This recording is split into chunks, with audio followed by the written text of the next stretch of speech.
Halo Sinekrip, balik lagi sama gue Rashid Hari. Dan udah kalian baca di judulnya ya, di judul video ini, kalau ini bukanlah trailer reaction. Well, niatnya gue emang mau bikin trailer reaction biasa ya, buat Oppenheimer sama Barbie sendiri-sendiri per video seperti biasa. Apalagi di komen video kita, terus di DM IG itu banyak yang request soal kedua trailer itu. Tapi ini gue kasih bocoran nih, sedikit daleman soal Cinecrip. Oppenheimer itu film Universal. Universal itu ketat banget urusan copyright, makanya kita hampir nggak pernah kan bikin reaction soal filmnya Universal. Mau sepopuler apapun film itu. Contoh kemarin Megan tuh, banyak yang minta dan itu filmnya, trailernya lumayan populer, tapi nggak kita bikin karena itu tadi ketat banget copyrightnya. Di reaction ke teasernya Oppenheimer aja tuh sampai gue kasih frame loh itu trailernya. Terus dibikin transparan gitu gambarnya, sama dipotong beberapa detik sekali, jadi ribet. Sedangkan Barbie itu adalah Warner Bros. Lumayan ketat juga dibandingkan company-company yang lain, cuma nggak segila Universal, masih lebih gampang diakalin lah. Dan awalnya tetap mau gue akalin tuh kedua trailer itu, lalu terjadilah ini. LCD laptop gue remuk. Akhirnya sementara gue harus ganti laptop, ganti software juga buat ngedit. Dan karena belum terbiasa, yang tadinya edit reaction paling cuman 30-45 menit, kemarin jadi 3 jam anjir. Menyerah lah gue ngakalin trailer Oppenheimer sama Barbie itu. But still, gue ngerasa sayang kalau nggak ngebahas kedua film itu, kedua trailernya. Terutama karena satu hal, kedua film ini jauh beda. Satunya biografi kelam yang bombastis soal pembuat bom nuklir, satunya film fun tentang boneka. Tapi sama-sama high profile dan sama-sama punya budget 100 juta dolar dan sama-sama dirilis di tanggal 21 Juli. Makanya kali ini walaupun gak bisa bikin trailer reaction, gue pengen tetap ngebahas prospek dua film tadi berdasarkan fakta-fakta yang udah kita tahu, termasuk kedua trailernya kemarin. Pertama Oppenheimer nih. Dulu gue selalu jatuh cinta sama karya-karyanya Nolan. Asli, gue ingat gimana mind-blowingnya Memento pas gue tonton waktu SMA, terus gimana trilogi The Dark Knight itu bikin jantung gue mau copot di bioskop, sampai Inception yang sampai sekarang adalah salah satu film favorit gue sepanjang masa. Tapi belakangan Nolan tuh kayak apa ya, kayak orang yang terlalu dikuasai sama kebesarannya sendiri gitu. Dia kan rada-rada ada aura God complex gitu kan. God complex itu adalah kayak dia merasa dirinya pencipta gitu, bisa melakukan segalanya, yang paling besar, bisa membuat semuanya. Dan itu kelihatan di beberapa film terakhirnya. Dunkirk itu, well, gue minoritas sih termasuknya. Itu film universally loved, sukses di box office, lumayan sukses, terus di Oscar juga banyak dapat nominasi. Cuma gue ngerasa itu pameran teknis yang anyep. Terus Tenet seru, itu seru film, tapi di situ adalah puncaknya di mana Nolan tuh kayak kemakan ambisi dan kebesaran dia sendiri. Makanya filmnya ruwet banget. Soalnya dia ngerasa oke, film gue tuh harus sangat cerdas, semuanya harus ribet, semuanya harus bisa bikin penonton tuh berpikir. Samar-samar terdengar suara fanboy Nolan memberikan hujatan. Kalau Oppenheimer ini dari trailernya sebenarnya Nolan banget ya, sangat-sangat Nolan, megah gitu. Padahal isi trailernya mayoritas cuman orang duduk, orang lamun, orang berdiri, orang ngobrol, tapi kelihatan megah. Karena pilihan shotnya Nolan emang sinematik banget. Dia tuh paling tahu gimana cara bikin hal sepele jadi kelihatan gede. Dan kita juga udah denger ya gimana Nolan mereka ulang adegan ledakan bom nuklir tanpa CGI. Urusan practical effect di blockbuster emang bapak satu ini juaranya. Tapi yang bikin gue ngerasa Oppenheimer bakal jadi film Nolan yang paling beda dan mungkin juga paling menantang untuk dia buat adalah karena ini drama biografi. Ceritanya paling intim dibanding karya-karya dia sebelumnya. Bukan soal penelusuran semesta yang luas, tapi penelusuran ke dalam batin satu orang manusia. Nah, itu kan yang sering dikeluhin orang-orang soal film Nolan. Megah, tapi dingin, kayak nggak punya hati kadang-kadang. Dan kalau dilihat dari trailernya, kayaknya Nolan sendiri emang pengen memperbaiki itu. Narasi voice overnya deh lu dengerin. Ada ironi soal Oppenheimer yang dia tuh pengen meyakinkan gimana ketakutan manusia sama nuklir buatan dia itu salah. Karena buat Oppenheimer ketakutan itu cuma karena orang-orang yang gak paham aja. Tapi yang terjadi akhirnya malah sebaliknya. Kita sudah tahu yang terjadi gimana akhirnya. Oppenheimer lah yang gak paham sama manusia. Dia gak paham gimana manusia itu ternyata bisa luar biasa jahat, bisa menjadikan apa aja jadi senjata mematikan. Nah, menarik itu buat gue.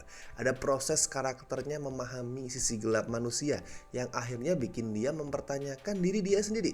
Apakah gue penemu jenius atau pembunuh massal? Nah, itu yang bergejolak di pikiran dia. Dan of course di sini aktingnya Cillian Murphy bakal berperan besar, gue yakin. Kemungkinannya gini, kalau naskahnya ternyata lemah, Oppenheimer itu bisa berakhir jadi sesuatu yang luar biasa masif, luar biasa besar dari luar tapi kosong di dalam, dan itu akan melelahkan banget buat ditonton.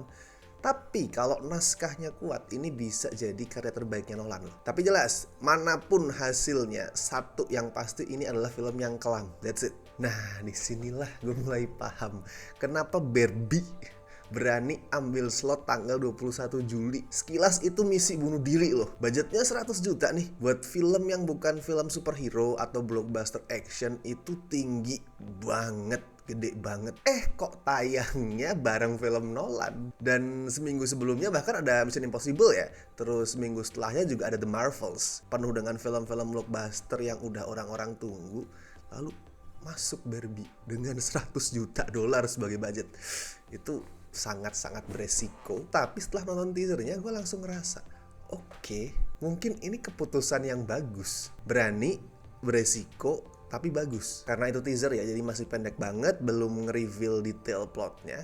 Tapi sejak detik-detik pertama itu pas muncul reference gak terduga ke 2001 A Space Odyssey, gue udah excited. Itu lucu, unexpected, kreatif. Ya walaupun reference atau parodi ke scene monyet itu udah banyak banget sebenarnya. MV K-pop aja udah ada yang ngasih tribute ke film itu. Tapi dari momen itulah kita dapat gambaran nih gimana filmnya itu memandang Barbie. BBB dia itu, bukan boneka biasa, tapi boneka revolusioner yang cantik, colorful, menarik. Nah itu juga yang dituju sama filmnya. Filmnya ingin menjadi seperti itu. Dan buat gue karena itulah teaser Barbie itu rame kemarin. Sampai jadi trending di mana-mana. Bukan cuma karena banyak bintang ya, tapi juga karena kelihatan colorful dan yang paling penting fun. Nggak menganggap dirinya terlalu serius. Lu lihat deh tampilannya Ryan Gosling sama si Mulyu di situ. Tapi ingat, ini filmnya Greta Gerwig. Nggak mungkin, mustahil cuman sebatas parade lelucon atau fun doang tuh nggak mungkin. Pasti ada elemen empowerment juga di situ. Dan gue penasaran gimana Gerwig bakal ngubah image Barbie yang sering cuma dipandang tuh dari fisik, dapat citra dumb blondie white woman. Jadi sosok yang empowering di ceritanya. Itu dialah senjata utama Barbie, kawan-kawan. Di tengah judul-judul lain tadi yang bombastis, full action, dan serius, bahkan Oppenheimer kelam depresif ya. Dia bisa jadi counter programming, menawarkan sesuatu yang beda buat target market yang juga beda. Of course, kalau dari total pendapatan nanti hampir bisa dipastiin Oppenheimer tuh bakal unggul. Tapi pertanyaannya kan bukan itu. Pertanyaannya adalah siapa di antara dua proyek beresiko ini yang paling mendatangkan untung? Beda loh, mana yang lebih tinggi pendapatannya sama mana yang paling menguntungkan, itu beda. Karena FYI, Oppenheimer itu butuh 400 juta dolar buat profit. Budgetnya 100 juta, tapi itu dikombine sama hal-hal lain termasuk marketing. So butuh 400 juta buat profit. Biasanya angka segitu kecil buat Nolan. Dunkirk aja bisa 520-an juta, padahal itu film perang. Tapi ingat, Tenet cuma dapat sekitar 360 juta. Itu jadi film pertama Nolan yang flop loh. Benar, ada pengaruh pandemi di situ, tapi justru karena itulah loh. Sejak pandemi, wajah industri film termasuk di Hollywood kan udah berubah banget.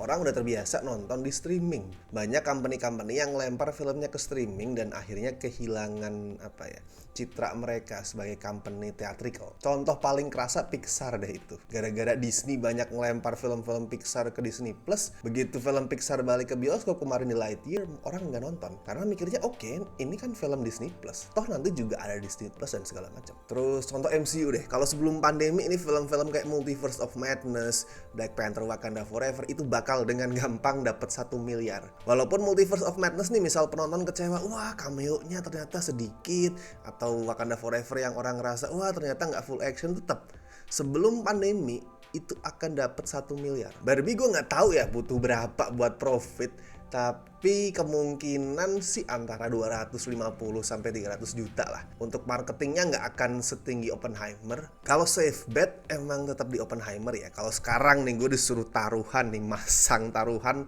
buat siapa yang bakal lebih menguntungkan, gue tetap bakal pasang Oppenheimer jujur. Tapi mempertimbangkan bebannya Barbie yang tadi sedikit lebih kecil ya, ditambah potensi buat ngasih alternatif tontonan buat jadi counter programming, gue nggak akan kaget nih di saat nantinya nantinya begitu keduanya udah sama-sama rilis, sama-sama kelar tayang di bioskop, walaupun misal pendapatannya lebih kecil, gue nggak akan kaget di saat Barbie ternyata lebih profitable, lebih menguntungkan. Misal ternyata Oppenheimer dapat 450 juta gitu, sedangkan Barbie dapat 350 juta, tetap lebih menguntungkan Barbie loh itu. So, mari kita tunggu. Kalau gue sih tetap bakal excited sama keduanya ya. Itu dua film Oppenheimer sama Barbie sama-sama ngasih alternatif, sama-sama menawarkan bentuk yang berbeda dari satu sama lain. Kalau menurut kalian gimana? Siapa yang bakal lebih menguntungkan di box office nanti? Silahkan tulis di kolom komentar. Dan mana dulu nih yang bakal kalian tonton di saat nanti ternyata rilisnya di Indonesia barengan di hari yang sama? Mana dulu yang bakal kalian tonton?